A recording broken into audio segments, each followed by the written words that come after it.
അസ്സലാമു അലൈക്കും വറഹ്മത്തുള്ളാഹി വബറകാതുഹു.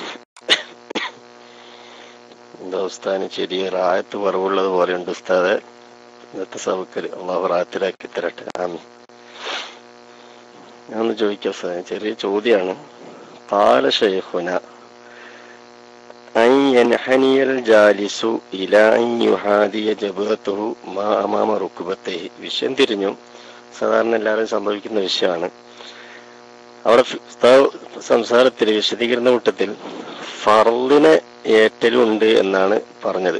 അപ്പൊ എന്റെ ചോദ്യം, ഫർളായത് അല്ലാതെ എണ്ണപ്പെടാതെ ഒന്നിനെ ഒരു ഫർള് എന്ന് പറയപ്പെടുമോ എന്നുള്ളതാണ് ചോദ്യം. എന്നൊരു ചോദ്യമുണ്ട്. അടുത്ത ചോദിക്കും മൈക്ക് വിട്ടു. അസ്സലാമു അലൈക്കും.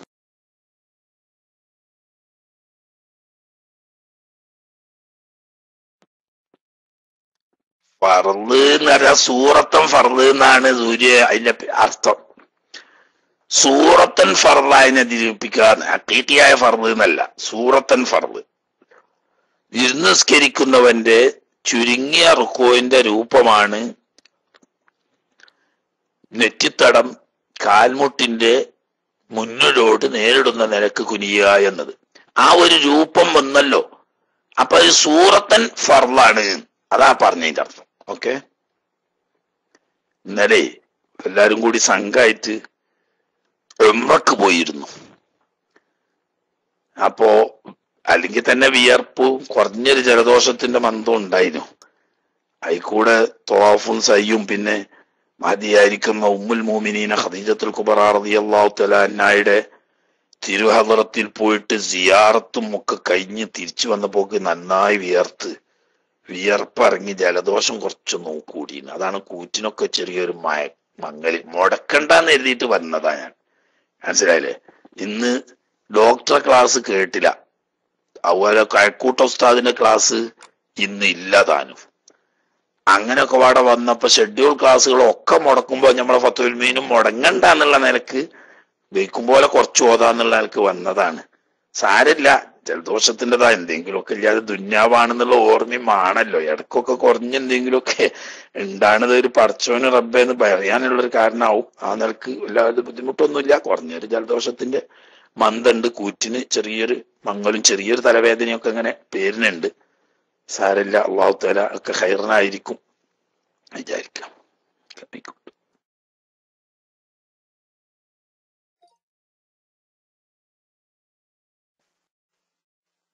അസ്സലാമു അലൈക്കും വറഹ്മത്തുള്ളാഹി വബറകാതുഹു. നമ്മളെ ഇസ്ലാം ഫോർ എവർ നിങ്ങളെ മൈക്കിലേക്ക് വരാത്തതുകൊണ്ടാണ്. അബൂജക്കർ ഉസ്താദിന്റെ ക്ലാസ്സിൽ പെട്ടെന്ന് മൈക്ക് എടുക്കണം, അതുകൊണ്ടാണ് മൈക്ക് എടുത്തത്. ഉസ്താദെ, ഒരു സംശയം ഉണ്ടായിരുന്നു. ഉസ്താദ് പൊരുത്തപ്പെടണമെന്ന് ആദ്യമേ പറയുന്നു. അത് ചോദിക്കാമോ എന്ന് എനിക്കറിയില്ല, പക്ഷെങ്കിൽ അറിവില്ലാത്തതുകൊണ്ട് മനസ്സിലാക്കാൻ വേണ്ടിയാണ്.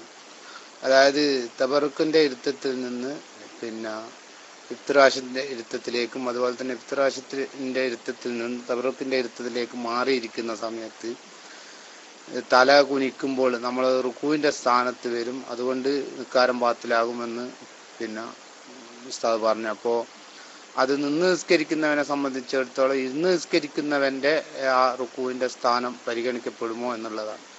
അങ്ങനെയാവുമ്പോൾ കിടന്ന് നിസ്കരിക്കുന്ന ആൾക്കാർ ഇപ്പോൾ റുക്കുവിന്റെ സുജൂദിന്റെ സ്ഥാനത്ത് അവരുടെ കണ്ണിന്റെ പോള കൊണ്ട് അവനും കാണിക്കുമ്പോൾ അപ്പം അതും ഇപ്പൊ നമ്മുടെ കണ്ണിന്റെ പോള താഴ്ത്തുന്ന സമയത്ത് അതും കൂടിയും പരിഗണനയിൽ വരൂലേ എന്നുള്ളതാണ്. അസ്സലാമു അലൈക്കും വറഹ്മത്തുള്ളാഹി.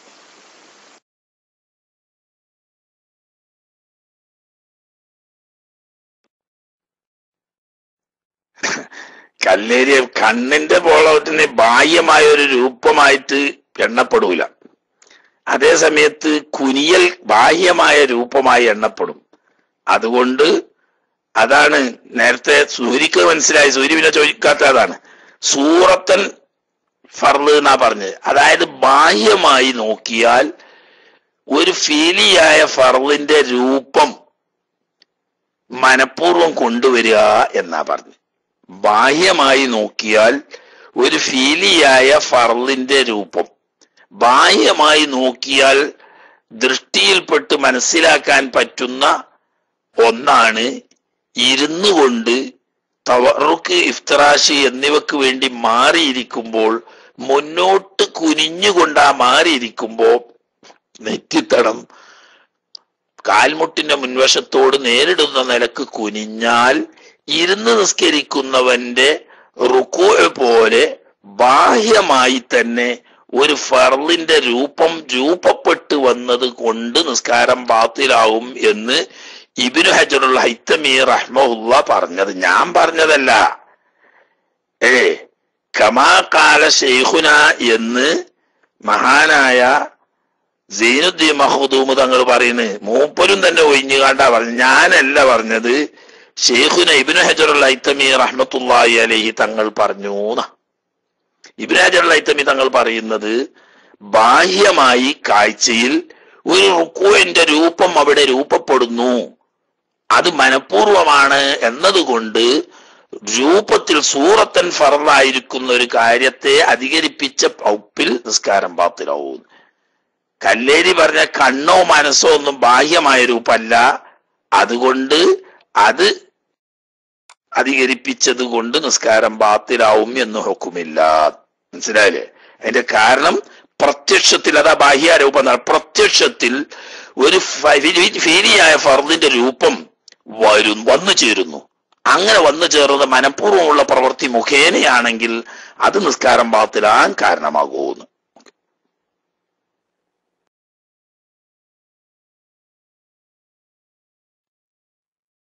അസ്സലാമു അലൈക്കും വറഹ്മത്തുള്ളാഹി വബറകാതുഹു. കേൾക്കാൻ പറ്റുന്നുണ്ടെന്ന് വിശ്വസിക്കുന്നു. ഉസ്താദ്, എനിക്ക് ചോദിക്കാനുള്ളത്, സുബഹി രാവിലെ എഴുന്നേറ്റ് നിസ്കരിച്ചു. അപ്പൊ രാത്രിയും ഒരുപാട് വൈകിയാണ് കിടന്നത്. അപ്പൊ സുബഹി നിസ്കരിച്ചതിന് ശേഷം വീണ്ടും കിടന്നുറങ്ങി. പിന്നെ ആലോചിച്ച് നോക്കുമ്പോൾ സുബഹിക്ക് ഓതിയതും പറഞ്ഞതും ഒന്നും ഓർമ്മയില്ല. സൂറത്താണോ ഓതിയിരുന്നത് അങ്ങനത്തെ ഒരു ഓർമ്മയില്ല. നിസ്കരിച്ചു എന്ന് മാത്രമേ ഓർമ്മയുള്ളൂ. അപ്പൊ ആ നിസ്കാരം സ്വീകരിക്കപ്പെടുമോ ഇല്ല എന്ന് ആണ് അറിയേണ്ടത്. അസ്സലാമു അലൈക്കും വറഹ്മത്തുള്ളാഹി വബറകാതുഹു.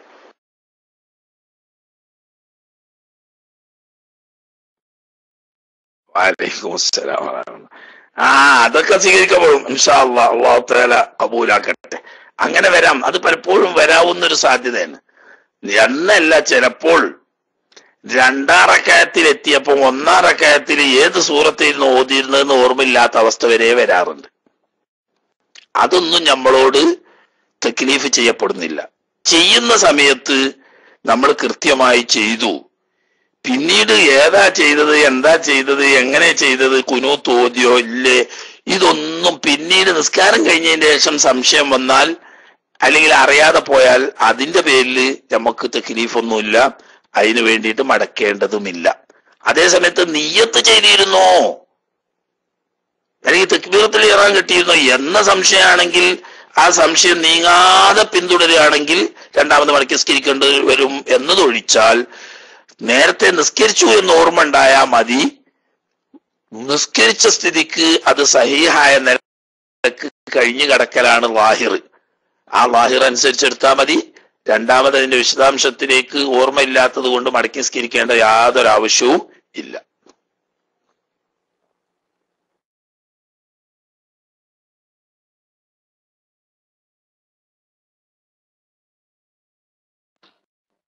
അസ്സലാമു അലൈക്കും വറഹ്മത്തുള്ളാഹി വബറകാതുഹു.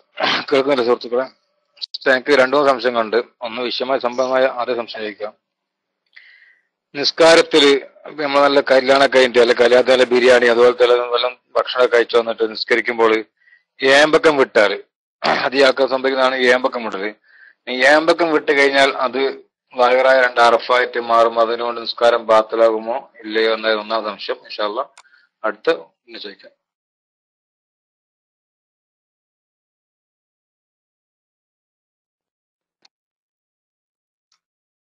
ഏമ്പക്കം 2 ജാതിയുണ്ട്. ഒന്ന് വ്യക്തമായി അക്ഷരം വെളിവാവുന്നത്, മറ്റൊന്ന് ഒരു ശബ്ദം മാത്രം പുറപ്പെടുന്നത്. അതിൽ ശബ്ദം മാത്രം പുറപ്പെടുന്നത് കൊണ്ട് നിസ്കാരം ബാത്തിലാവില്ല. അതേസമയത്ത് വ്യക്തമായി അക്ഷരം വെളിവാവുന്നുണ്ടെങ്കിൽ, അർത്ഥമില്ലാത്തതാണെങ്കിൽ പോലും 2 അക്ഷരം വ്യക്തമായി വെളിവാവുന്നുണ്ടെങ്കിൽ നിസ്കാരം ബാത്തിലാവും. മനസ്സിലായില്ലേ? അതെന്നെ ഒരബത്ത് കൊണ്ടല്ലാതെ നിയന്ത്രിക്കാൻ പറ്റാതെ അങ്ങനെ വന്നു പോയതാണെങ്കിൽ അവിടെ ഉണ്ട്. അല്ല, ആമ്പക്ക് ഒരു റാഹത്തിന് വേണ്ടിയിട്ടാണ്ട് വിട്ടതാണ്. അങ്ങനെ വിട്ടപ്പോ വ്യക്തമായി അക്ഷരങ്ങൾ വെളിവാവുന്ന തരത്തിലുണ്ടെങ്കിൽ ബാത്തിലാവും. വെറും ഒരു ശബ്ദം മാത്രമേ ഉണ്ടായിട്ടുള്ളൂ എങ്കിൽ അതുകൊണ്ട് ബാത്തിലാവുകയില്ല. അത് ചുമന്റെ അവിടെ, തുമ്മുന്ന അവിടെ ഒക്കെ ഉണ്ടത്. വ്യക്തമായി അക്ഷരം വെളിവാവുന്ന രീതിയിലാണെങ്കിൽ അവിടെ ഓലബത്ത് ഇവന് നിയന്ത്രിക്കാൻ പറ്റാതെ വന്നു പോയതാണെങ്കിൽ കുറഞ്ഞത് ഒക്കെ ഉണ്ടാവും. അല്ല മനഃപൂർവമാണെങ്കിൽ രണ്ടക്ഷരം വ്യക്തമായി വെളിവായാൽ നിസ്കാരം ബാത്തിലാവും. അത് തുമ്മലായാലും അങ്ങനെ തന്നെ, ചുമയായാലും അങ്ങനെ തന്നെ, കോട്ടാവിയായാലും അങ്ങനെ തന്നെ, അതുപോലെ തന്നെ ഇപ്പൊ പറഞ്ഞ ഈ ഏമ്പക്കമായാലും അങ്ങനെ തന്നെ. ഇവൻ മനഃപൂർവ്വം ചെയ്തതാണെങ്കിൽ കേവലം ഒരു ഒച്ച മാത്രമേ ഉള്ളൂ, ഹർഫുകളൊന്നും വെളിവാവുന്നില്ലെങ്കിൽ ബാത്തിലാവൂല. അക്ഷരം വെളിവാവുന്ന രീതിയിലാണെങ്കിൽ, ഒന്നിൽ കൂടുതൽ അക്ഷരം വെളിവായിട്ടുണ്ടെങ്കിൽ ബാത്തിലാവും. ഓക്കെ,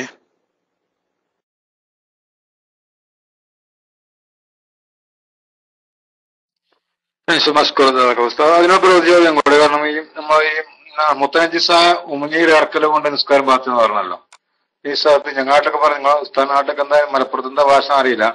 ഈ പുന്തേക്കിടുക, കാരണം നമ്മളൊരു ഏമ്പക്കം പോലെ വരും, പക്ഷെ അതിന് വല്ലാത്തൊരു സ്മെല്ലായിരിക്കും, ഒരു രുചി വ്യത്യസ്തമാക്കുന്ന ഒരു വെറുക്കുന്ന സ്മെല്ല്. ആ സ്മെല്ല് അതുപോലത്തെ ഒരു നിസ്കാരത്തിൽ വന്നു കഴിഞ്ഞാല് ആ വന്ന് സ്മെല്ലൊക്കെ വല്ലാതെ വായ മൊത്തം പകർച്ചയാകും.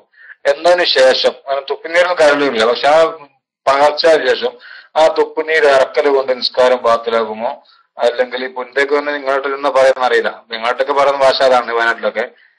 അപ്പൊ അതിന്റെ മസല എന്ന് പറഞ്ഞ ഒരു ഉപകാരമായിരുന്നു. അസ്സലാമു അലൈക്കും വറഹ്മത്തുള്ളാഹി വബറകാതുഹു.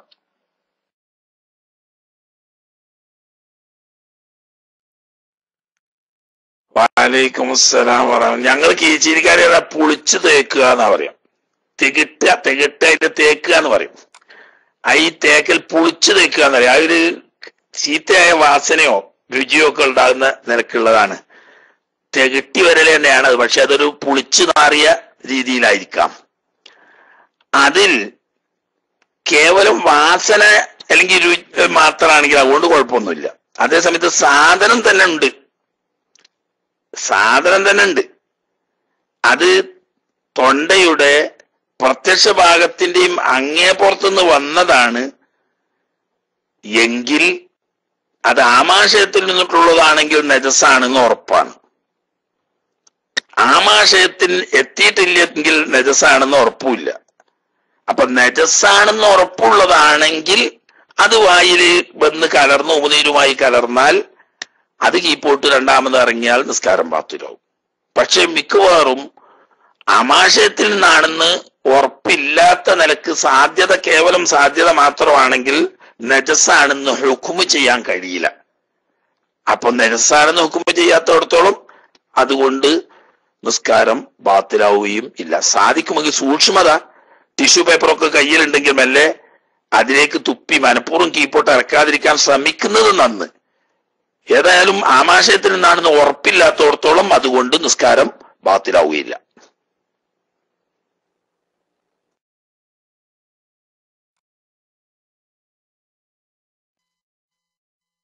അസ്സലാമു അലൈക്കും ഉസ്താദെ, എനിക്ക് ഒരു ചോദ്യം കൂടി ഉണ്ട്. ഒരു ചോദ്യം ആദ്യം ചോദിക്കാണ്. നാവെടുത്ത് നമ്മൾ നിസ്കാരത്തിൽ നാവെടുത്ത് ചുണ്ടിൽ വെച്ച് ഒന്ന് സാധാരണ നമ്മൾ ഒന്ന് ചുഴറ്റി ആ നാവ് ഉള്ളിലേക്ക് എടുത്തപ്പം ആ നാവ് ലാഹിറായി കാണുന്ന ഭാഗത്താണ് നമ്മൾ ചുണ്ടിൽ ഈ നാവ് വെച്ച് ചുഴറ്റിയത്. അങ്ങനെ പിന്നെ ആ ഉമിനീര് ഇറക്കിയാൽ നിസ്കാരം ബാത്തിലാവുക എന്നുള്ളതാണ് ചോദ്യം. എനിക്ക് ഒരു ചോദ്യം കൂടി ഉണ്ട് സാർ.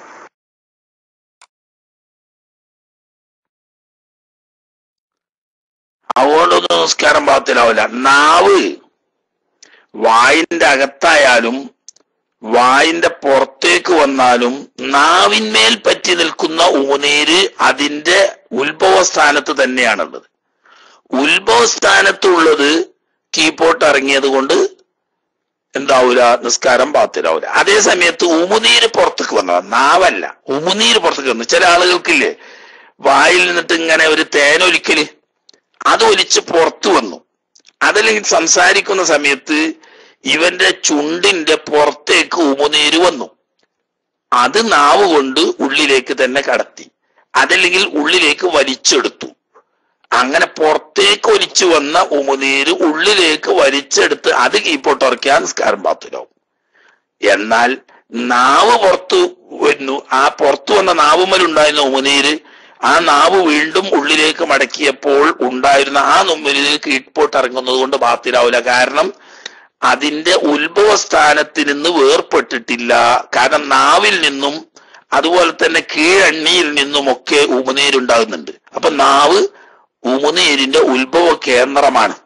അപ്പൊ അതിൽ നിന്നിട്ട് വേർപെട്ടിട്ടില്ലല്ലോ. അപ്പൊ പുറത്തു വന്ന് ഉള്ളിലേക്ക് പോയാലും നാവ് ഉമ്മലുള്ളത് കൊണ്ട് ബാത്തിലാവില്ല. അതേ സമയത്ത് ഉമിനീര് പുറത്തേക്ക് ഒലിച്ചു വന്നത് അത് അകത്തേക്ക് രണ്ടാമത് തിരിച്ചു കയറ്റിയിട്ട് അത് കീഴ്പോട്ടിറങ്ങിയാൽ ബാത്തിലാവും.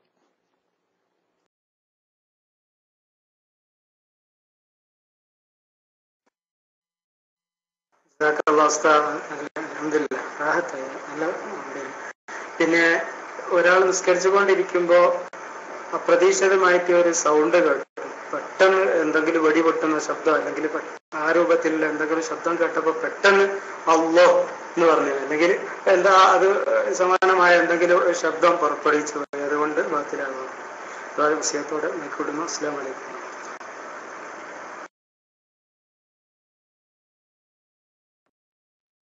അതൊക്കെ വലബത്തിൽപ്പെട്ടതാണ്, മനഃപൂർവ്വമുള്ള പറച്ചിലല്ല, പ്രകൃതിയാ വരുന്ന വലബത്താണ്. അത് പണ്ട് നമ്മൾ പറഞ്ഞില്ലേ, അടുക്കളയെന്ന് പാത്രങ്ങളൊക്കെ പാടെ കടകടോ എന്ന് പറയുന്ന കേട്ടപ്പം പെരയിലെ പെണ്ണുങ്ങൾ എന്തായാലും പുച്ഛാന്ന് പറയും. അതിപ്പോ ഒരു പൂച്ചനായിട്ട് എന്നുള്ള നിലക്കല്ല, അതങ്ങനെ തബീ ആയിപ്പോയതാ. എന്നതുപോലെ പുറത്തുനിന്ന് എന്തോ ഒരു ഭീകരമായ ശബ്ദം കേട്ടോ പേടിച്ചിട്ട് അള്ളോ എന്ന് പറഞ്ഞു.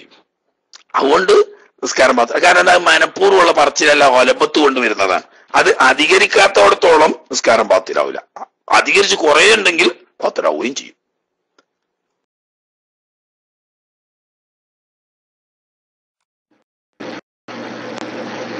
അസ്സലാമു അലൈക്കും വറഹ്മത്തുള്ളാഹി.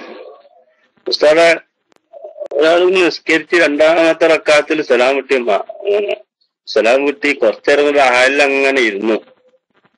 അപ്പോ പിന്നെ അതിന്റെ ശേഷം രണ്ടാമത്തെ രണ്ട് റക്അത്തും കൂടി നിസ്കരിച്ചു. പക്ഷെ ഇതിന്റെ ഇടയിൽ എത്ര സമയമാവാ?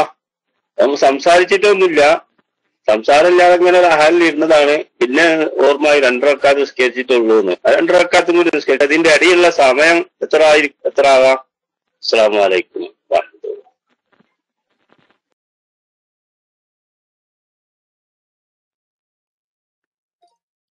അത് നമ്മൾ വിശദമായി ഇപ്പൊ നാളെ ഇതിന്റെ ഇടക്ക് ഓതിയില്ലേ, ആ ഭാഗം അന്ന് നിങ്ങൾ വന്നിട്ടുണ്ടാവില്ല.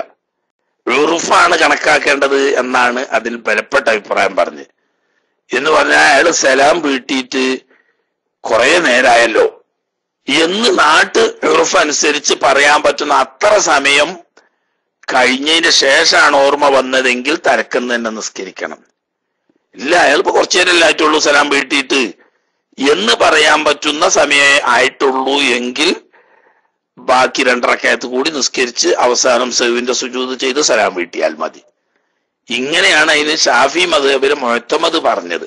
എന്ന് പറഞ്ഞാൽ നാട്ടു നടപ്പനുസരിച്ച് സലാം വീട്ടിയതിന്റെയും രണ്ടാമത് നിസ്കാരത്തിലേക്ക് മടങ്ങുന്നതിന്റെയും ഇടയിൽ കുറെ സമയമായി എന്ന് കണക്കാക്കാൻ പറ്റുമെങ്കിൽ തൽക്കം തന്നെ നിസ്കരിക്കണം. കുറച്ച് സമയമായിട്ടുള്ളൂ എന്ന് കണക്കാക്കുന്ന അവസ്ഥയാണെങ്കിൽ അതുകൊണ്ട് രണ്ടാമത് ബാക്കി 2 റക്അത്ത് നിസ്കരിച്ച് സലാം വീട്ടിയാലും മതി. വേറെ ചിലര് പറഞ്ഞു ഏത് നിസ്കാരം നിസ്കരിച്ചപ്പോ ആ 2 റക്അത്ത് നിസ്കരിക്കാൻ അത്ര സമയം കഴിഞ്ഞാണ് പിന്നെ ഓർമ്മ വന്നെങ്കിൽ എന്നാ പറ്റൂല, അതൊരു അഭിപ്രായ പറഞ്ഞു. അല്ലെങ്കിൽ 1 റക്അത്ത് നിസ്കരിക്കാൻ ആവശ്യമായ സമയം എന്ന് മറ്റൊരു അഭിപ്രായം. അതൊക്കെ നിശ്ചിത അഭിപ്രായങ്ങളാണെങ്കിലും മുഅ്തമദ് നാട്ടു നടപ്പനുസരിച്ച് അയാൾ സലാം വീട്ടിയിട്ട് ഇപ്പൊ കുറെ നേരമായല്ലോ എന്ന് പറയുന്ന ഒരവസ്ഥ വന്നാൽ പിന്നെ തൽക്കം തന്നെ നിസ്കരിക്കണം. ഇല്ല, അയാൾ സലാം വീട്ടിയിട്ട് ഇപ്പൊ കുറച്ചു നേരമല്ലായിട്ടുള്ളൂ എന്ന് പറയാൻ പറ്റുന്ന അവസ്ഥയാണെങ്കിൽ ബാക്കി നിസ്കരിച്ച് അവസാനം സഹ്വിന്റെ സുജൂദ് ചെയ്ത് സലാം വീട്ടിയാൽ മതി. അങ്ങനെയാണ് ഷാഫി മദ്ഹബിലെ മുഅ്തമദ്. അപ്പൊ 2 ദിവസം മുമ്പ് നമ്മൾ ഓതി ആ ഭാഗം.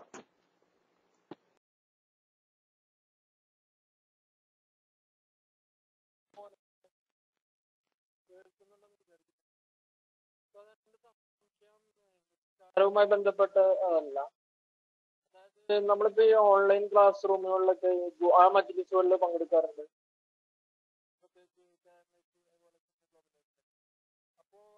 അതില് പിന്നെ പങ്കെടുക്കുമ്പോ ക്ലാസ് റൂമിൽ വെച്ച് പങ്കെടുക്കുമ്പോ മജ്ലിസിന്റെ പ്രതിഫലവും കിട്ടുമോ?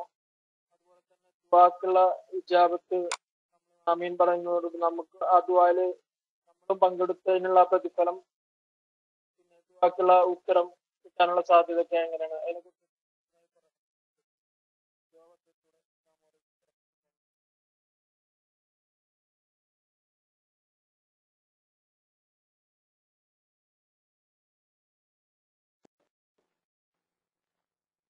വളരെ ശബ്ദം കുറവാ, പൗതിയെ കേൾക്കണുള്ളൂ. ഇതുമായിട്ട് ബന്ധപ്പെട്ടതൊന്നല്ല, ഒരു പുറമെ എന്തോ ഒരു കാര്യമാണ് അയാൾ ചോദിച്ച്. നമ്മൾ ഈ ഓൺലൈൻ ക്ലാസ്സിൽ പങ്കെടുക്കുന്ന സമയത്ത് ദുആയില് ഖുർആനോത്തില് മറ്റൊക്കെ പങ്കെടുത്ത ദുആക്ക് ഉത്തരം കിട്ടുവോ അല്ലെങ്കിൽ ദുആ ആയിട്ട് പരിഗണിക്കുവോ? ആ നിങ്ങളെ നിയ്യത്ത് പോലെ ഉണ്ടാവും. ദുആക്ക് ഉത്തരം കിട്ടും എന്നുള്ള കാര്യത്തിൽ ഇപ്പൊ തർക്കം ഉണ്ടാകണമെങ്കിൽ നിങ്ങൾക്ക് ക്ലാസ്സിൽ വരാതെ എന്നതുകൊണ്ടാണ്. ക്ലാസ്സിൽ വരുന്ന ആളുകൾക്കൊക്കെ അറിയാം ഒരുപാട് കാര്യങ്ങൾ. നമ്മൾ ആരുമല്ല എങ്കിലും ഇവിടെ രാത്രി പാതിരാത്രി കഴിഞ്ഞതിന് ശേഷം അദ്ദാദ് തുടങ്ങി നാരിയത്ത് സ്വലാത്തും മൗലിദ് മജ്ലിസും ദുആവും. ആ ദുആയിൽ ഇവിടെ നിങ്ങൾ രാവിലെ ശ്രദ്ധിക്കാറുണ്ടോന്ന് അറിഞ്ഞില്ല, നമ്മളെ പ്രിയപ്പെട്ട കാവനൂർ ഉസ്താദ്, അതുപോലെ തന്നെ ഉസ്മാ മോച്ചിക്കൽ ഉസ്താദ് തുടങ്ങി തെക്കുമൽ ഉസ്താദ്, ഇങ്ങനെ കുറെ മഹാന്മാരുണ്ട്. അവര് അത് ഇവിടുന്ന് വായിക്കുകയും പറയുകയും ചെയ്തിട്ട് ദുആ ചെയ്തിട്ട് എത്ര സംഭവങ്ങളാണ് ദിവസങ്ങൾക്കകം ആ നേരത്തെ സങ്കടപ്പെട്ട് പറഞ്ഞ ആളുകൾ ഇവിടെ വിളിച്ച് പറയാണ് അൽഹംദുലില്ലാ ആ കാര്യം സലാമത്തായി, ആ ഉദ്ദേശം പൂർത്തിയായി, ആ ആഗ്രഹം സഫലമായി എന്ന സന്തോഷ വാർത്ത. അത് അനുഭവമാണല്ലോ. ലാ ബയാന ബഅദൽ ഇയാൻ എന്നൊരു തത്വമുണ്ട്. കണ്ണിന്റെ മുന്നിൽ കണ്ടതിന് പിന്നെ തെളിവ് അന്വേഷിക്കേണ്ട ആവശ്യമില്ല. അപ്പൊ ദുആക്ക് ഇജാബത്ത് ഉണ്ടാവുന്നുണ്ട്. ദുആ മജ്ലിസിൽ പങ്കെടുത്തവർക്ക് അതുകൊണ്ട് ഒരുപാട് ഫലം ദുന്യാവിൽ തന്നെ കാണുന്നുണ്ട്. ഇഖ്ലാസ് ഉണ്ടെങ്കിൽ ഇൻഷാ അല്ലാഹ് ആഖിറത്തിലും കാണും. അതുപോലെ തന്നെ ഖുർആൻ ഓതുന്ന സമയത്ത് അത് കേൾക്കാൻ വേണ്ടി പങ്കെടുത്താൽ ആ മജ്ലിസിൽ ഇരുന്ന ബറക്കത്ത് കിട്ടും. ഇൽമിന്റെ മജ്ലിസിൽ നിങ്ങൾ ആ നിയ്യത്തോടു കൂടി, ഇപ്പൊ ഞാനൊന്നുമല്ല, പക്ഷെ ഇൽമിന്റെ മജ്ലിസിൽ പങ്കെടുക്കുക എന്നുള്ള നിലക്ക് ഇവിടെ കുറെ ആളുകൾ വന്നു, അവര് ഫത്വയിൽ മീൻ ഓതുന്നത് കേൾക്കുന്നു, സംശയം ചോദിച്ചു തീർക്കുന്നു. ഈ സമയം മുഴുവനും ഇൽമിന്റെ മജ്ലിസിൽ ഇരിക്കുക പഠിക്കുക എന്ന നിയ്യത്തോടു കൂടിയാവുമ്പം അതിന് ഇൽമിന്റെ മജ്ലിസിൽ പങ്കെടുത്ത കൂലി കിട്ടും. അതിലെന്താ സംശയം? പക്ഷെ നിങ്ങൾ ഇഖ്ലാസും നിയ്യത്തും പോലെ ഇരിക്കുന്നു അത്ര. അത് ഏലും അങ്ങനെ തന്നെയാണല്ലോ. നേരെ പള്ളിക്കൽ ഉസ്താദ് ദർസ് എടുത്തുന്ന പള്ളിക്ക് പോയി ദർസ് കേൾക്കാതിരിക്കുമ്പോൾ നിങ്ങളെ നിയ്യത്തും ഇഖ്ലാസും എങ്ങനെ അതിനനുസരിച്ച് ആ കൂലി കിട്ടുക എന്നതുപോലെ ഓൺലൈനായിട്ട് ക്ലാസ് എടുക്കുന്നിടത്തും വന്നിരിക്കുന്നവരുടെ ഈ ഇഖ്ലാസ് എങ്ങനെയുണ്ട്, നിയ്യത്ത് എന്തുണ്ട്, അതിനനുസരിച്ച് കൂലി കിട്ടും ഇൻഷാ അല്ലാഹ്.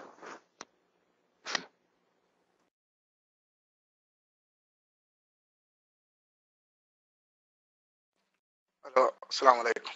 കേൾക്കുന്നുണ്ടാവുമെന്ന് വിചാരിക്കുന്നു ഇൻഷാ അല്ലാഹ്.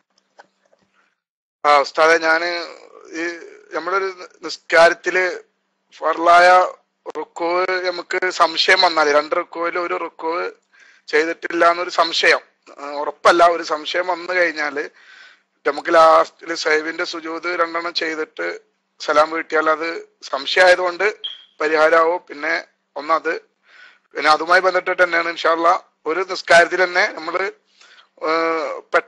ഒരു ഫർള് അല്ലെ ഒരു സുന്നത്ത് വിട്ട് എന്നുള്ള ധാരണയില് മറന്നിട്ട് പെട്ടെന്ന് സൈവിന്റെ സുജൂദ് ചെയ്തുകൊണ്ടിരിക്കുമ്പോ നമുക്ക് ഓർമ്മ വന്ന് ഒന്നും വിട്ടിട്ടില്ലല്ലോ എന്ന് അങ്ങനെ വന്നു കഴിഞ്ഞാല് ആ സുജൂദ് ചെയ്തതുകൊണ്ട് നിസ്കാരം ബാത്തിലാവുകയോ ചെയ്യോ എന്നുള്ളതാണ് ഇൻഷാ അല്ലാഹ്.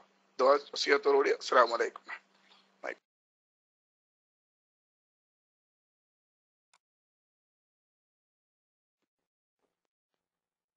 നിസ്കാരത്തിന്റെ ഫർളുകളിൽപ്പെട്ട ഒരു ഫർള് ഒഴിവായോ എന്ന് സംശയമായാൽ സഹ്വിന്റെ സുജൂദ് ചെയ്താൽ പോരാ. ആ സംശയിച്ച ഫർള് നിർബന്ധമായും നമ്മൾ ചെയ്യുകയും അതിനുശേഷമുള്ളത് തുടർന്ന് ചെയ്യുകയും ചെയ്ത് അവസാനം അത്തയ്യാത്തോതി സലാം വീട്ടുന്നതിന് മുമ്പ് സഹ്വിന്റെ സുജൂദ് ചെയ്യണം. അല്ലാതെ സഹ്വിന്റെ സുജൂദ് ഫർളിൽ സംശയിച്ച സുജൂദ് കൊണ്ട് പരിഹാരം വരൂല. മനസ്സിലായില്ലേ? അത് പണ്ട് വൈദ്യത്തറസ്താദ് പറയുന്നേക്കാം, പള്ളിപ്പെരുന്നാളിന് പോയ അച്ചായത്തി കാക്കാന്റെ അടുത്തുനിന്ന് അലുവ വാങ്ങാൻ വന്നു. അങ്ങനെ അലുവ വാങ്ങാൻ വന്ന് അലുവന്റെ ഒരു കഷ്ണം മുറിച്ച് തുലാസിലിട്ട് വേഗം പൊതിഞ്ഞു കൊടുക്കുമ്പോ അച്ചായത്തി പറഞ്ഞു, അയ്യോ കാക്ക കട്ടി വെച്ചില്ലല്ലോ എന്ന് പറഞ്ഞാല് ഈ അലുവ തൂക്കാൻ വേണ്ടിയിട്ട് ഇങ്ങേ കട്ടിയില് ഇങ്ങേ തട്ടില് എന്ത് വെക്കും, കിലോന്റെ ഒരു കട്ടി വെക്കുമല്ലോ. അപ്പൊ കട്ടി വെക്കാതെ കാക്ക എന്ത് ചെയ്തു, അലുവ കഷ്ണം മുറിച്ച് തുലാസിന്റെ തട്ടിൽ വെക്കുകയും വെച്ചാടന്നെ വേഗം എടുത്ത് പൊതിയും ചെയ്തപ്പോഴാണ് അച്ചായത്തി പറഞ്ഞത്, അയ്യോ കാക്ക കട്ടി വെച്ചില്ലല്ലോ തൂക്കാനല്ലേ. അപ്പൊ കാക്ക പറഞ്ഞു, അതിനല്ലേ മുൻതൂക്കം വെച്ചത്. അപ്പുറത്ത് കട്ടി വെക്കാതെ മുൻതൂക്കും എന്നറിയോ? തൂക്കം അറിയാമെങ്കിൽ തന്നെ ആരെയും കട്ടി വെക്കണ്ടേ? കട്ടി തന്നെ തീരെ വെക്കാതെ അതിനല്ലേ മുൻതൂക്കം വെച്ചത് എന്ന് പറഞ്ഞതിലൊരു ഫർള് ഒഴിവാക്കിയാലോ അല്ലെങ്കിൽ ഒഴിവാക്കിയോ എന്ന് സംശയിച്ചാലോ സഹ്വിന്റെ സുജൂദ് ചെയ്താല് കട്ടി വെക്കാതെ മുൻതൂക്കം വെക്കും പോലെയാവും. അപ്പൊ അത് പറ്റൂല. ഫർള് ഒഴിവാക്കിന്ന് സംശയം വന്നാൽ തന്നെ ആ സംശയമുള്ള ഫർദ് നിർബന്ധമായും എടുക്കുകയും ബാക്കിയുള്ളത് പൂർത്തിയാക്കുകയും വേണം. ഇപ്പൊ ഉദാഹരണം, അത്തഹിയാത്തിൽ ഇരുന്ന സമയത്ത്, ഇത് പഠിക്കേണ്ട നല്ല വിഷയമാണ്. അത്തഹിയാത്തിൽ ഇരുന്ന സമയത്ത് അത്തഹിയാത്ത് ഓതിക്കൊണ്ടിരിക്കുമ്പോൾ ഞാൻ റുക്കൂ ചെയ്തോ എന്ന് വെറുതെ സംശയം, എന്നാ പിന്നെ വേഗം ആലോചിക്കാനിരിക്കാൻ കൂടി പാടില്ല. വേഗം നൃത്തത്തിലേക്ക് പോവുക, റുക്കൂ ചെയ്യുക, പിന്നെ ഇത്തിദാല് ചെയ്യുക, പിന്നെ 2 സുജൂദും ഇടയിലിരുത്തിയിരിക്കുക, എന്നിട്ട് രണ്ടാമത് അത്തഹിയാത്ത് ഓതുക, എന്നിട്ട് സഹ്വിന്റെ സുജൂദ് ചെയ്ത് സലാം വീട്ടുക. എന്തിനാ?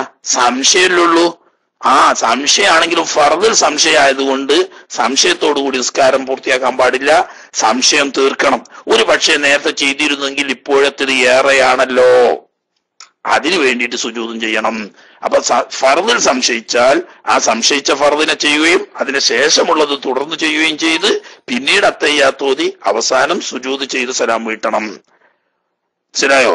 അവിടെ സഹ്വിന്റെ സുജൂദ് കൊണ്ട് പരിഹരിക്കൂല. കാരണം കട്ടി വെക്കാതെ മുൻതൂക്കം വെക്കലില്ല. ആദ്യം കട്ടി വെക്കുക, എന്നിട്ട് ഒറിജിനൽ ഉണ്ടോ നോക്കിയിട്ട് അത് ഉറപ്പുവരുത്തിയിട്ട് പിന്നെയാണ് എന്ത് വെക്കല്, മുൻതൂക്കം വെക്കലൊക്കെ. രണ്ടാമത് പറഞ്ഞത് സുന്നത്തുകളിൽപ്പെട്ട ഒരു സുന്നത്ത് ഒഴിവാക്കി എന്ന് ഉറപ്പാവുകയോ അപരാധ സുന്നത്തുകളിൽപ്പെട്ട ഒന്ന് ഒഴിവാക്കി എന്ന് ഉറപ്പാവുകയോ അല്ലെങ്കിൽ ഒഴിവാക്കിയോ എന്ന് സംശയിക്കുകയോ ചെയ്താലാണ് സഹ്വിന്റെ സുജൂദ് വേണ്ടത്. അങ്ങനെ സംഭവിച്ചു എന്നുള്ള ധാരണയിൽ സുജൂദിലേക്ക് പോയി. ഒരു സുജൂദ് കഴിഞ്ഞതിന് ശേഷം ഇയാൾക്ക് ഉറപ്പായി എന്തായിട്ടില്ല, ഈ അപരാധ സുന്നത്തുകളൊന്നും ഒഴിവായിട്ടില്ല, ശരിക്ക് ചെയ്തിട്ടുണ്ട്. എന്നാ പിന്നെ ഈ ചെയ്ത സഹ്വിന് വേണ്ടിയിട്ട് സഹ്വിന്റെ സുജൂദ് ചെയ്യാം.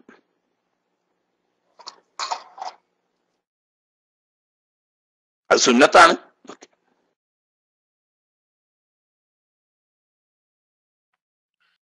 അസ്സലാമു അലൈക്കും വറഹ്മത്തുള്ളാഹി വബറകാതുഹു. ഒരു ചോദ്യം കൂടെ. ഇപ്പം നിന്ന് നിസ്കരിക്കുന്ന ആള്, അതായത് സുജൂദിന് വേണ്ടി ഇരിക്കുന്ന കസേരയിൽ ഇരിക്കുന്ന ഒരാള്, അദ്ദേഹം നൃത്തത്തിൽ ഇത്തിദാലും കഴിഞ്ഞ് പിന്നെ സുജൂദിലേക്ക് പോകുമ്പോൾ ചില ആളുകൾ കസേരയിൽ ഇരിക്കുന്നു എന്നിട്ട് സുജൂദ് ചെയ്യുന്നു. അപ്പോൾ അവിടെ ഒരു ഇരുത്തം എന്ന ഫർള് ജാസ്തിയായി കൊണ്ടുവരുന്നു പോലെ തോന്നുന്നു. കാരണം അത്തയ്യാത്തിന്റെ 2 സുജൂദിന്റെ ഇടയിലെ ഇരുത്തം ഇരിക്കുന്ന പോലെ കസേരയ്ക്ക് ഇരുന്നിട്ടാണ് എന്ത് ചെയ്യുന്നത് പിന്നെ സുജൂദിലേക്ക് പോകുന്നത്. അങ്ങനെ പോകുമ്പോൾ അത് നിസ്കാരത്തിൽ ഒരു ഫർള് ജാസ്തി കൊണ്ടുവരില്ല. അങ്ങനെ കൊണ്ടുവന്ന നിസ്കാരം ബാത്തിലാകുമോ എന്നാണ് ചോദ്യം. ഇൻഷാ അല്ലാഹ് തിങ്കളാഴ്ച രാത്രി നാട്ടിലൊക്കെ പോവുകയാണ്. ഈ പറഞ്ഞ അസുഖത്തിന് വിഷയമായിട്ട് നാട്ടിൽ പോകുന്നുണ്ട്. ഇൻഷാ അല്ലാഹ് ദുആയിൽ എല്ലാവരും പ്രത്യേകം ഉൾപ്പെടുത്തണമെന്ന ആശയത്തോടു കൂടെ മൈക്കിൾ ചെയ്യുന്നു. അസ്സലാമു അലൈക്കും വറഹ്മത്തുള്ളാഹി വബറകാതുഹു.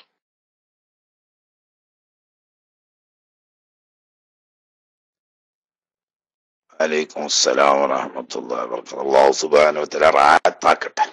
യാത്രയിലും നാട്ടിലുള്ള കുടുംബ ജീവിതത്തിലും ഒക്കെ അല്ലാഹു തആല സലാമത്തും ഖൈറും ബറക്കത്തും റാഹത്തും ഒക്കെ നൽകി അനുഗ്രഹിക്കുമാറാകട്ടെ. ഇവിടെ ഉള്ളിലുള്ള ആളുകള് നമ്മളെ പൊതു നിയമത്തിൽ കൂട്ടേണ്ടതല്ല.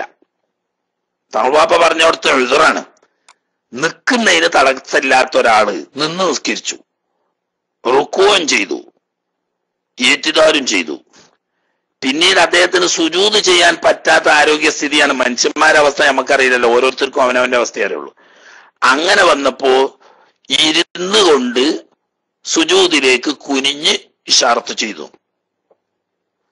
അതുകൊണ്ട് ഒരു ഇരുത്തത്തിന്റെ കോലം അധികരിപ്പിച്ചില്ലേ എന്ന് ചോദ്യം തന്നെ അവിടെ പ്രസക്തമല്ല.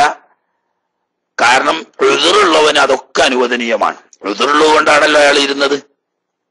മറ്റേ പറഞ്ഞതൊക്കെ ഉദറില്ലാതെ വെറുതെ ഇരിക്കുക, വെറുതെ ചെയ്യുക. നേരത്തെ പറഞ്ഞേക്ക് സുന്നത്ത് തവറുക്കിന് ഉണ്ടാക്കാൻ വേണ്ടിയിട്ട് അല്ലെങ്കിൽ ഇഫ്തിറാഷ് ഉണ്ടാക്കാൻ വേണ്ടിയിട്ട് കുനിയ എന്ന് പറയുന്ന ഉദറല്ല. അവിടെ ഉദറില്ലാതെ ഫർദിന്റെ രൂപത്തെ അധികരിപ്പിച്ചത് കൊണ്ടാണ് ബാത്തിലാകുന്നത്. ഇവിടെ ഉദറുണ്ട്, അതുകൊണ്ട് ബാത്തിലാവൂല. കാരണം ഉദറെന്താ? അയാൾക്ക് സുഖമില്ല, അയാൾക്ക് ശരിക്കും സുജൂദ് ചെയ്യാൻ കഴിയില്ല. അങ്ങനെ ഇരുന്ന് കണ്ട് കുനിയാനേ കഴിയുള്ളൂ. കയ്യാത്തൊരു കയ്യും പോലെ ചെയ്താൽ മതി. അയാളുടെ മേലുള്ള ഫർദ് അതാണ്. അവിടെ അധികരിപ്പിക്കുക എന്ന കോലോ അല്ലെങ്കിൽ ബാത്തിലാകുക എന്ന പ്രശ്നമോ ഉദിക്കുന്നില്ല ഉദറുള്ളത് കൊണ്ട്.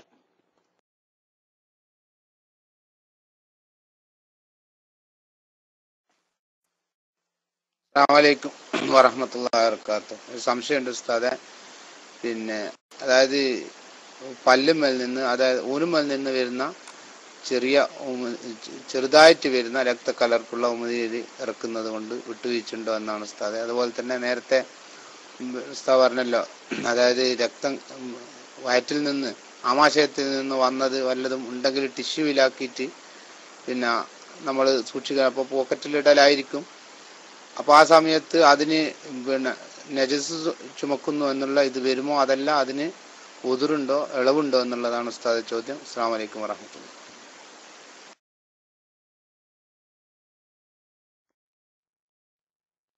ഇവിടെ ആദർശ ചർച്ചന്റെ സമയമല്ല കേട്ടോ. അല്ലേരിയെ ടിഷ്യൂ പേപ്പറിലാക്കിയിട്ട് കീശയിൽ വെക്കുക എന്നൊന്നും ഞാൻ പറഞ്ഞിട്ടില്ല. നജസ്സാണെങ്കിൽ അത് തുപ്പിക്കളയാൻ ശ്രമിക്കുക. പള്ളി തുപ്പാൻ പറ്റൂല, അപ്പൊ തുപ്പാൻ പറ്റാത്ത നിരക്ക് ടിഷ്യൂ പേപ്പറിലോ മറ്റോ ആക്കിയിട്ട് പള്ളിയിലാകാത്ത നിരക്ക് പുറത്ത് കളയാ. നജസ്സാണെന്ന് ഉറപ്പുണ്ടെങ്കിൽ നജസിനെ ചുമന്ന നിസ്കാരം ബാത്തിലാവും. ആ കീപ്പിട്ട് ഇറങ്ങണ മസലല്ല, നജസിനെ ചുമക്കുന്ന മസലയാണ്.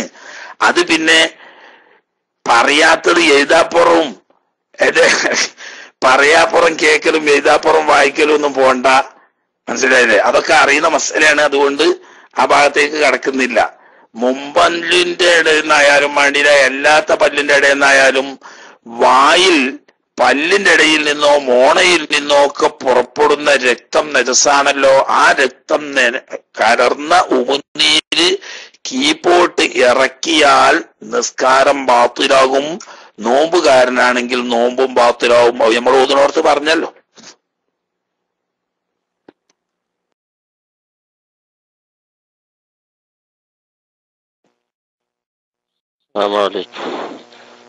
ഒരു PM വന്ന ചോദ്യമാണ് ഉസ്താദെ. ഇരിക്കുന്ന ഒരു സ്ത്രീക്ക് അന്യ സ്ത്രീകളെ കാണാൻ പറ്റുമോ? അവരോട് വല്ല ആവശ്യത്തിന് വേണ്ടി തേടാൻ പറ്റുമോ എന്നൊരാളെ PM ചോദ്യമാണ്. മൈക്ക് വിട്ടു. അസ്സലാമു അലൈക്കും.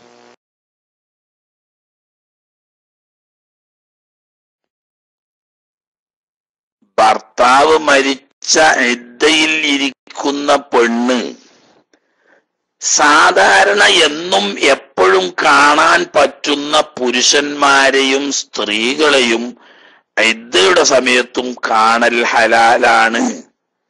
സാധാരണ സമയത്ത് കാണൽ ഹറാമായ പുരുഷന്മാരെ ഇദ്ദയുടെ സമയത്ത് കാണലും ഹറാമാണ്.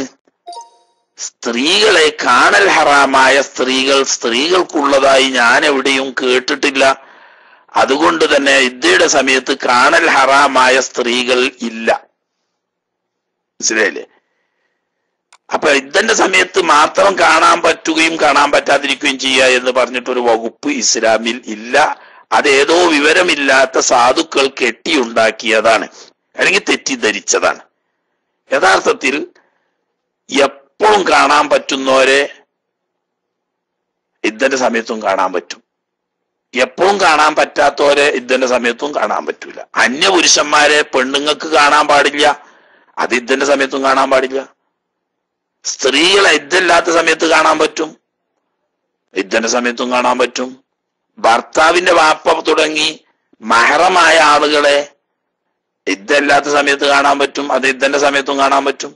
ഇളച്ചന്മാരും മൂത്തച്ഛന്മാരും ഇദ്ദല്ലാത്ത സമയത്തും കാണാൻ പാടില്ല, ഇദ്ദന്റെ സമയത്തും കാണാൻ പാടില്ല. അപ്പൊ അത് തമ്മിൽ വ്യത്യാസമൊന്നുമില്ല. സാധാരണ കാണാൻ പറ്റുന്നവരെ ഇദ്ദയുടെ സമയത്തും കാണൽ ഹലാലാണ്, സാധാരണ കാണാൻ പാടില്ലാത്തവരെ ഇദ്ദയുടെ സമയത്തും കാണൽ ഹറാമാവുന്നു. ഓക്കെ.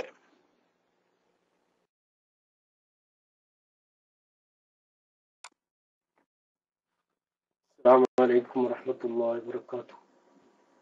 സൗണ്ട് കേൾക്കുന്നുണ്ടല്ലോ, ആരെന്താ മൈക്ക് എടുക്കുന്നില്ലല്ലോ? എന്താണ് ബജാജ് ഉസ്താദിന് പിന്നെ സമയാവസ്ഥ നിൽക്കൂല. പിന്നെ ഉസ്താദ് ഒരാളെ സംശയം നേരത്തെ ചോദിച്ചതിൽ നിന്ന് ഒരു ഫർള് ഒഴിവാക്കിയ സംശയം, അത് ഉസ്താദ് പറഞ്ഞതിൽ തന്നെ മനസ്സിലാകുന്നുണ്ട്. ഒരാളെ ചോദ്യമാണ്, ഫർള് ഇപ്പൊ ഒന്നാമത്തെ റക്കാത്തിലാണ് സുജൂദ് ഒഴിവായി എന്നുള്ള സംശയം എങ്കിൽ, നേരത്തെ പറഞ്ഞ് അങ്ങനെ സങ്കല്പിക്കുക, ഇയാള് പിന്നെ നാലാമത്തെ റക്കാത്ത് നിസ്കരിക്കുമ്പോ നാലാമത്തെ റക്കാത്തിലാണ് പിന്നെ ഇങ്ങനെ ഒന്നാമത്തെ റക്കാത്തിൽ സുജൂദ് ഒഴിവായി എന്നുള്ള സംശയമെങ്കിൽ ആ ഒന്നാമത്തേലേക്ക് മടങ്ങണോ എന്നിട്ട് നാലിലേക്ക് വരണോ എന്നാണ് ചോദ്യം. ഇൻഷാ അല്ലാഹ് മൈക്കറിയിക്കുന്നു. അസ്സലാമു അലൈക്കും വറഹ്മത്തുള്ളാഹി.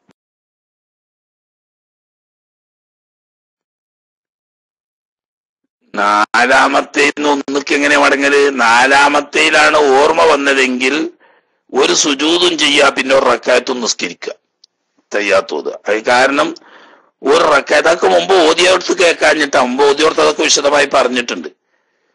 ഒരു റക്കായത്തിൽ ഏതെങ്കിലും ഒരു ഫർള് ഒഴിവാക്കുകയോ ഒഴിവായി എന്ന് സംശയിക്കുകയോ ചെയ്താൽ അടുത്ത റക്കായത്തിലെ ആ ഫർള് എത്തുന്നതിന് മുമ്പ് ഓർമ്മ വന്നാൽ തിരിച്ചു പോയി ചെയ്ത് ബാക്കിയുള്ളത് ചെയ്യണം.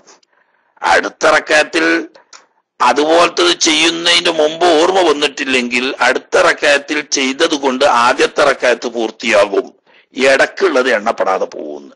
അപ്പൊ ഒന്നാമത്തെ റക്കായത്തിലെ ഒരു സുജൂദ് നഷ്ടപ്പെട്ടു എന്ന് ഉറപ്പാവുകയോ സംശയം വരികയോ ചെയ്താൽ അടുത്ത റക്കായത്തിലെ സുജൂദ് വരെ ഓർമ്മ വന്നില്ലെങ്കിൽ അടുത്ത റക്കായത്തിലെ സുജൂദ് കൊണ്ട് ഒന്നാം റക്കായത്ത് പൂർത്തിയായി. അപ്പൊ ഈ രണ്ടാമത്തെ റക്കായത്ത് നിന്ന് ഇയാള് ധരിച്ച് നിസ്കരിച്ച് പൂർത്തിയായിട്ടില്ല എന്നർത്ഥം. അങ്ങനെ അടുത്ത റക്കായത്തിലും ഒരു സുജൂദ് കുറവാണല്ലോ. അങ്ങനെ പോന്ന് നാലാം റക്കായത്തിൽ ആ ഓർമ്മ വന്ന് നോട്ടിക്കോളി, ചോദ്യത്തിൽ പറഞ്ഞേക്ക്. നാലാം റക്കായത്തിൽ ഒന്നാമത്തെ റക്കായത്തിലെ ഒരു സുജൂദ് ഒഴിവായി എന്ന് ഉറപ്പാവുകയോ അല്ലെങ്കിൽ ഒഴിവായോ എന്ന് സംശയിക്കുകയോ ചെയ്താൽ ഇപ്പോൾ അയാള് എന്ത് ചെയ്യാ? ഈ റക്കായത്തിൽ രണ്ട് സുജൂദും ചെയ്തിണെന്ന് ഉറപ്പുണ്ടായിട്ട് കാര്യമില്ല. അതിങ്ങനെ ഒന്നും വന്നേ എങ്കോണിച്ച് പോരല്ലേ. ഒരു സുജൂദും ചെയ്യാ, ഒരു റക്കായത്ത് നിസ്കരിക്കും ചെയ്യാ, എന്നിട്ട് സലാം. അതെന്തിനാ ഒരു സുജൂദ് ചെയ്യണ്? ഒരു സുജൂദ് ചെയ്യുമ്പോഴേ ഈ മൂന്നാമത്തെ റക്കായത്ത് പൂർത്തിയാവുള്ളൂ. പിന്നെ ഒരു റക്കായത്ത് ഇടക്കുള്ളത് പോയിണല്ലോ, ആ പോയത് പൂർത്തിയാക്കും വേണ്ടേ? ആക്ക് മുമ്പ് പറഞ്ഞതാണ്, രണ്ടാമത് ഇപ്പൊ ആവർത്തിക്കേണ്ടി വന്നത്. ആ ചോദിച്ച ആൾ അത് കേട്ടിട്ടുണ്ടാവില്ല, ആ ദർസിന്റെ അന്ന് അയാൾ വന്നിട്ടുണ്ടാവില്ല, അതുകൊണ്ടാ.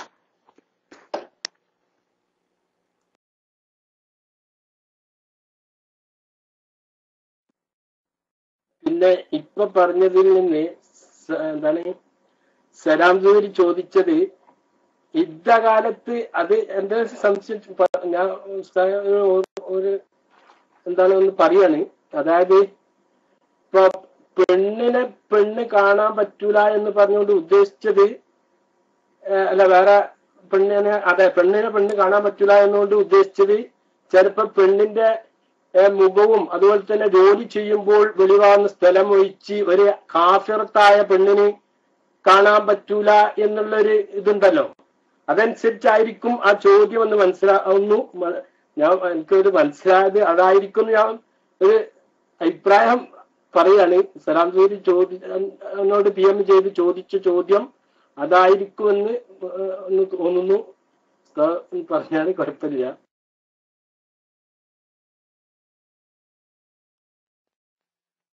അസ്സലാമു അലൈക്കും.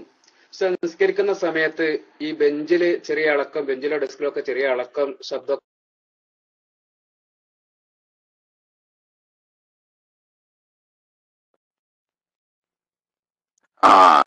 മറ്റേയാള് ചോദിച്ച ചോദ്യം പ്രസക്തല്ല, എന്നാലും ചോദ്യം ചോദിച്ചതാണല്ലോ. അത് കഴിഞ്ഞിട്ടാണ് അടുത്ത ആള് ചോദിക്കേണ്ടത്. സുഹരി ചോദിച്ച ചോദ്യം സുഹരിക്കും സംശയമല്ല. അതുപോലെ തന്നെ അബൂരിഫത്ത് ഉസ്താദ് ചോദിക്കുന്ന ചോദ്യം അബൂരിഫത്ത് ഉസ്താദിന്റെ ചോദ്യമല്ല. വേറെ ഏതോ വിവരം കെട്ട സാധുക്കള് നേരിട്ട് ചോദിക്കാതെ അവർക്ക് PM ചെയ്ത് ചോദിച്ചിട്ട് അവർക്ക് വേണ്ടിയിട്ട് ചോദിക്കുകയാണ്. അതിന്റെയൊക്കെ മറുപടി നേരത്തെ അത്രയും വിശദമായി പറഞ്ഞിട്ട് രണ്ടാമതൊരു ഉപചോദ്യം ചോദിക്കാൻ പ്രസക്തമായ ഒരു ഭാഗം അതിന് ബാക്കിയില്ല. ഉണ്ടായിരുന്നു എങ്കിൽ സൂര്യ എന്റെ അടുത്ത് ചോദിക്കുമല്ലോ.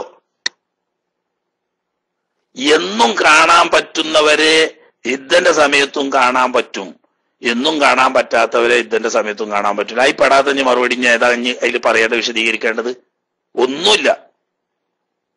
സാധാരണ മുസ്ലിം സ്ത്രീകൾ തമ്മിൽ കാണാൻ പറ്റുന്ന രീതിയിൽ ഇദ്ദന്റെ സമയത്തും കാണാൻ പറ്റും. സാധാരണ മുസ്ലിം സ്ത്രീകളെ അമുസ്ലിം സ്ത്രീകൾക്ക് കാണാൻ പറ്റുന്ന രീതിയിൽ ഇദ്ദന്റെ സമയത്തും കാണാൻ പറ്റും. മഹറമായ പുരുഷന്മാർക്ക് സാധാരണ കാണാൻ പറ്റുന്നത് പോലെ ഇദ്ദന്റെ സമയത്തും കാണാൻ പറ്റും.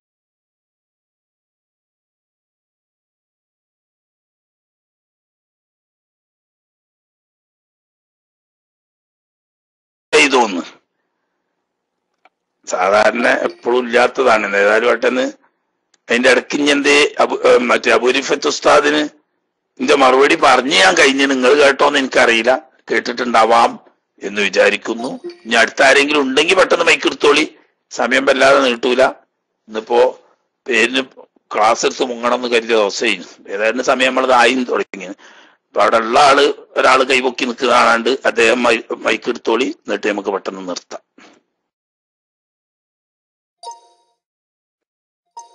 അസ്സലാമലൈക്കും. ഉസ്താദ്, ഇളക്കമുള്ള ബെഞ്ചിന്നോ ഡെസ്കിന്നോ ഒക്കെ നിസ്കരിക്കുന്നത് കൊണ്ട് നിസ്കാരം ബാത്തിലാവുമോ, അതല്ലെങ്കിൽ നിസ്കരിക്കാൻ പറ്റൂലേ? അതേപോലെ നിസ്കാരത്തില് തുമ്പിയാല് അൽഹംദു എന്ന് പറയാൻ മനസ്സിൽ കരുതാൻ പറ്റുമോ എന്നതാണ് ദുആ വസിയത്തോടെ. അസ്സലാമലൈക്കും.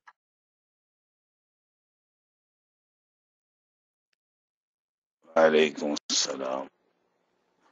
നിസ്കരിക്കാൻ നിൽക്കുന്ന ബെഞ്ച്, കട്ടില് പോലെയുള്ളത് നമ്മുടെ ഇളക്കം കൊണ്ട് ഇളകിയാലും നിസ്കാരം ബാത്തിലാവുകയില്ല എന്ന് വ്യക്തമായി തന്നെ ഫത്ഹുൽ മുഈനിൽ ആ ഭാഗം പറഞ്ഞപ്പം പ്രത്യേകം പറഞ്ഞു. നമ്മൾ ചുമക്കുന്ന വസ്തുക്കൾ നമ്മൾ അനങ്ങുന്നതുകൊണ്ട് അനങ്ങുന്നതിന്റെ മേൽ സുജൂദ് ചെയ്യാൻ പാടില്ല എന്നായി പറഞ്ഞിട്ടുള്ളൂ.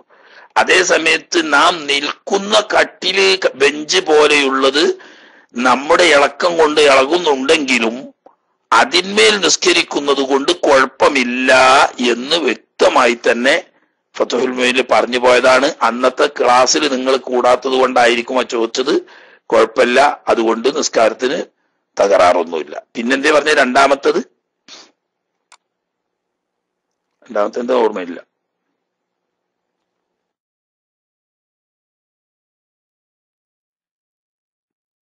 രണ്ട് ചോദ്യം കണ്ടീനല്ലോ. ഒന്ന് അതിന്റെ ഒരു ബാലായിട്ട് വേറെ ഒന്നുണ്ടേനെ, അപ്പൊ എന്റെ ഓർമ്മയിലില്ല.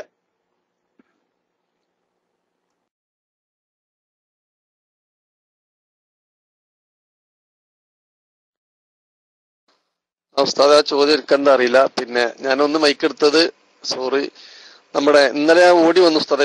കഴിഞ്ഞ ക്ലാസ് കഴിഞ്ഞപ്പോ ഉസ്താദിന്റെ ബുധനാഴ്ച പത്തിന് പറ്റിയില്ല ചോപ്പ് അറിയാന്.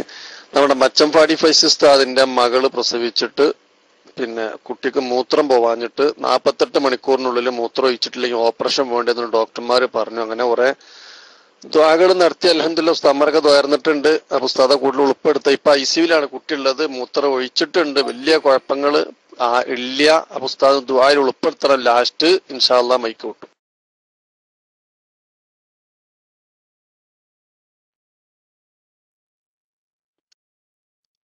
അല്ലാഹു തആല പൂർണ്ണമായ ശിഫയും ആഫിയത്തും എളുപ്പമാക്കി കൊടുക്കട്ടെ.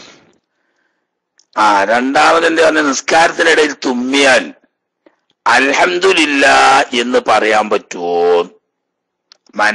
മനസ്സിലല്ല, നാവ് കൊണ്ട് തന്നെ ചൊല്ലാം. അൽഹംദുലില്ലാ എന്ന് ചൊല്ലാം, അതുകൊണ്ട് കുഴപ്പമില്ല. മനസ്സിലായില്ലേ? എന്ന് മാത്രല്ല, ഫാത്തിഹ ഓതിക്കൊണ്ടിരിക്കുന്നതിന്റെ ഇടയിൽ തുമ്മിയാൽ അൽഹംദുലില്ലാ എന്ന് പറഞ്ഞാൽ ഫാത്തിഹ തലക്കുന്ന് രണ്ടാമത് മടക്കി ഓതേണ്ടി വരും. അതിന് കാരണം ഫാത്തിഹന്റെ മുവാലാത്ത് മുറിയും എന്നാണ് അതിന് കാരണം പറഞ്ഞത്. ഫാത്തിഹ ഓതിക്കൊണ്ടിരിക്കുന്നതിനിടയിൽ തുമ്മിയാൽ അൽഹംദുലില്ലാ എന്ന് ചൊല്ലിയാൽ നിസ്കാരത്തിന് കുഴപ്പമില്ല, പക്ഷെ ഫാത്തിഹന്റെ മുവാലാത്ത് മുറിയും. അപ്പൊ ഫാത്തിഹ രണ്ടാമത് മടക്കി ഓതണം. അതല്ലാത്ത എവിടെ വേണമെങ്കിലും നിസ്കാരത്തിനിടയിൽ തുമ്മിയാൽ അൽഹംദുലില്ലാ എന്ന് പറയാം. അതുകൊണ്ട് നിസ്കാരത്തിന് യാതൊരു കുഴപ്പമില്ല. കാരണം അതൊരു ദിക്റാണ്. നിസ്കാരത്തിൽ ദിക്ർ ചൊല്ലുന്നത് കൊണ്ട് നിസ്കാരത്തിന് കുഴപ്പമില്ല. പക്ഷെ ഫാത്തിഹയായിട്ട് ബന്ധമില്ലാത്തതായതുകൊണ്ട് ഫാത്തിഹന്റെ ഇടയിൽ വന്നാൽ ഫാത്തിഹന്റെ മുവാലാത്ത് മുറിയും എന്നേ ഉള്ളൂ. ഓക്കെ.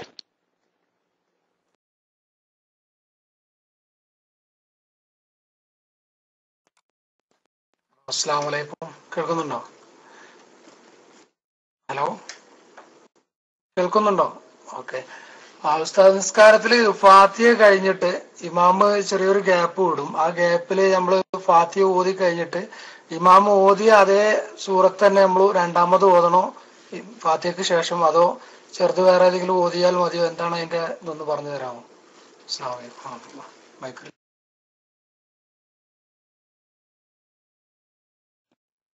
ഇമാമ് ഓതുന്നത് കേട്ടാൽ മൗമൂമിങ്ങൾ പിന്നെ സൂറത്ത് ഓതൽ സുന്നത്തില്ല. ഇമാമ് ഓതുന്നത് കേൾക്കുന്ന മൗമൂമിന് ഫാത്തിഹ മാത്രം ഓതാ മതി. ഫാത്തിഹ ഓതൽ ഫർളാണ്. സൂറത്ത് ഓതൽ മൗമൂമിന് സുന്നത്തില്ല. ഇമാമിന്റെ കൂട്ടത്തിൽ ഓതലും സുന്നത്തില്ല, ഇമാമിന്റെ ശേഷം ഓതലും സുന്നത്തില്ല. മറിച്ച് ഇമാം ഓതുന്നത് കേട്ടാ മതി. എന്നാൽ ഇമാമിന്റെ ഓത്ത് കേൾക്കുന്നില്ലെങ്കിൽ, ഉദാഹരണം ളുഹറിലാണ്, അതല്ലെങ്കിൽ അസറിലാണ് പോലെയുള്ള ഇമാമ് പതുക്കെ ഓതുന്ന നിസ്കാരങ്ങളിലാണെങ്കിൽ സൂറത്ത് കേൾക്കൂലല്ലോ. അപ്പോ അല്പം പിന്തിച്ച് ഇമാമിന്റെ അല്പം ബേക്കിലായിട്ട് മൗമൂമിന് സൂറത്ത് ഓതൽ സുന്നത്തുണ്ട്. ഇമാമിന്റെ ഓത്ത് കേൾക്കുന്നുണ്ടെങ്കിൽ മൗമൂമ് കൂടോതലും സുന്നത്തില്ല, ശേഷോതലും സുന്നത്തില്ല. ഓക്കെ. എന്നാലും നമ്മൾ ചെറുതായിട്ടൊന്ന് ദുആ ചെയ്യാ. സമയം ഏകദേശം ആയും ചെയ്താണ്. ചോദ്യകർത്താക്കൾ തിരക്കുള്ളതൊക്കെ കഴിഞ്ഞു ചെയ്തു. അൽഹംദുലില്ലാ. അല്ലാഹു സുബ്ഹാനഹു വ തആല നമ്മുടെ ഈ മജ്ലിസ് അവൻ പൊരുത്തപ്പെട്ട ഒരു മജ്ലിസായി കബൂലാക്കുമാറാകട്ടെ. നമ്മൾ പറഞ്ഞതും കേട്ടതും ദീനിന്റെ ഖിദ്മത്തായി അല്ലാഹു തആല സ്വീകരിക്കുമാറാകട്ടെ. വല്ല തെറ്റുകുറ്റങ്ങളോ പിഴവുകളോ പറ്റിയിട്ടുണ്ടെങ്കിൽ അല്ലാഹു തആല വിട്ടുപുറത്ത് മാപ്പാക്കി തരുമാറാകട്ടെ. റഹ്മാനായ റബ്ബെ, സാധുക്കളായ ഞങ്ങൾ ദോഷികളാണ്, പാവികളാണ്, ഒരുപാട് തെറ്റുകൾ ചെയ്തവരാണ്. നിന്റെ ഈ ഇൽമിന്റെ മജ്ലിസിന്റെ ബറക്കത്ത് കൊണ്ട്, നീ ആദരിച്ച മഹാന്മാരുടെ ബറക്കത്ത് കൊണ്ട് ഞങ്ങളുടെ എല്ലാ കുറ്റങ്ങളും നീ പുറത്ത് മാപ്പാക്കി തന്ന് ഞങ്ങളെ നീ സലാമത്താക്കണേ റഹ്മാനെ. നല്ലത് പറയാനും നല്ലത് ചെയ്യാനും നല്ലവരോടൊപ്പം ഒരുമിച്ച് കൂടാനും ഞങ്ങൾക്ക് നീ തൗഫീഖ് തരണേ അല്ലാഹ്. പടച്ചവനെ, ഞങ്ങളുടെ എല്ലാവിധ ഹൈറായ ഹലാലായ മുറാദുകളും നീ ഹാസിലാക്കി തരണേ റഹ്മാനെ. ഞങ്ങളിൽ പലരും പല നിലക്കുള്ള ബുദ്ധിമുട്ടുകളിലും വിഷമങ്ങളിലും ഞെരുക്കങ്ങളിലും കുടുങ്ങിയവരുണ്ട്. എല്ലാവർക്കും നീ ഹൈറായ ഫാത്തിഹ് കൊടുക്കണേ റഹ്മാനെ. സലാമത്ത് കൊടുക്കണേ അല്ലാഹ്. പടച്ചവനെ, ഇഖാമ സംബന്ധമായും മറ്റ് രേഖകൾ സംബന്ധമായും ഒരുപാട് വിഷമങ്ങൾ അനുഭവപ്പെടുന്നവരുണ്ട്. അവർക്കൊക്കെ നീ ഹൈറായ നിലക്കുള്ള ഫാത്തിഹ് നൽകണേ റബ്ബേ. കിട്ടാനുള്ള കാശ് കിട്ടാതെ വിഷമിച്ച് ബുദ്ധിമുട്ടുന്നവരുണ്ട്. അതിനുള്ള വഴി നീ എളുപ്പമാക്കി ഫത്ഹാക്കി കൊടുക്കണേ റഹ്മാനെ. ജോലിയില്ലാത്ത ആളുകൾക്ക് ഹൈറും ബറക്കത്തുമുള്ള അനുയോജ്യമായ ജോലി ഏർപ്പാടുകൾ നീ നൽകി അനുഗ്രഹിക്കണേ അല്ലാഹ്. ചെയ്തുകൊണ്ടിരിക്കുന്ന ഏർപ്പാടുകൾ, ബിസിനസ്സുകൾ, തൊഴിലുകളിലൊക്കെ നീ ഹൈറും ബറക്കത്തും സബാത്തും നൽകണേ റഹ്മാനെ. റബ്ബെ, നിയമക്കുരുക്കുകളിൽ കുടുക്കി ഞങ്ങളെ ആരെയും നീ വിഷമത്തിലാക്കല്ലേ അല്ലാഹ്. പടച്ചവനെ, എല്ലാ നിലക്കുള്ള ഹൈറായ സലാമത്തും ഫത്ഹും ഞങ്ങൾക്ക് തന്നുകൊണ്ട് നീ അനുഗ്രഹിക്കണേ അല്ലാഹ്. പടച്ചവനെ, മക്കളില്ലാത്ത ഒരുപാട് കുടുംബങ്ങൾ, ദമ്പതികൾ ദുആ ചെയ്യാൻ പറഞ്ഞവരുണ്ട്. റബ്ബെ, നിന്റെ ഖുദ്റത്തിൽ ഒന്നും അസാധ്യമായതില്ല റഹ്മാനെ. ഹൈറായ സ്വാലിഹീങ്ങളായ സന്താനങ്ങളെ കൊടുത്ത് നീ അനുഗ്രഹിക്കണേ അല്ലാഹ്. പടച്ചവനെ, ഗർഭിണികളായ സഹോദരിമാർക്ക് നീ സുഖപ്രസവം നൽകണേ അല്ലാഹ്. ഓപ്പറേഷന് വിധേയമാക്കാതെ റാഹത്തായ നിലക്ക് സുഖപ്രസവം നൽകണേ അല്ലാഹ്. ഞങ്ങളുടെ മക്കൾക്കൊക്കെയും നീ പൂർണ്ണമായ ആഫിയത്തും ഷിഫയും എളുപ്പമാക്കണേ റഹ്മാനെ. പ്രത്യേകിച്ച് ഞങ്ങളുടെ പ്രിയപ്പെട്ട മച്ചമ്പാടി ഫൈസി ഉസ്താദിന്റെ മകളുടെ കുട്ടി വളരെ വിഷമത്തിലായി ICUവിലാണെന്ന് പറഞ്ഞു. റബ്ബെ, നിനക്ക് പ്രയാസകരമായ ഒന്നുമില്ലല്ലോ അല്ലാഹ്. നീ എളുപ്പത്തിൽ നിഷ്പ്രയാസം ആ ബുദ്ധിമുട്ട് നീക്കി ആ കുഞ്ഞിന് പൂർണ്ണമായ ആഫിയത്തും ആരോഗ്യവും സുഖവും നൽകണേ അള്ളാഹ്. സ്വാലിഹായ ഒരു കുഞ്ഞായി ആ കുഞ്ഞിനെ നീ അവർക്ക് നൽകി അത് കണ്ട് സന്തോഷിക്കാനുള്ള തൗഫീഖ് നീ നൽകണേ അള്ളാഹ്. അർഹമുർ-റഹീമായ റബ്ബേ, ഞങ്ങളുടെ മക്കളെ നീ സ്വാലിഹീങ്ങളിൽ ഉൾപ്പെടുത്തണേ അള്ളാഹ്. അവർക്ക് ദീനിയും ദുന്യവിയുമായിരിക്കുന്ന ഇൽമു കൊണ്ട് ഉന്നതമായ സ്ഥാനവും പദവിയും അവർക്ക് നീ നൽകണേ അള്ളാഹ്. റഹ്മാനെ, സുന്നത്ത്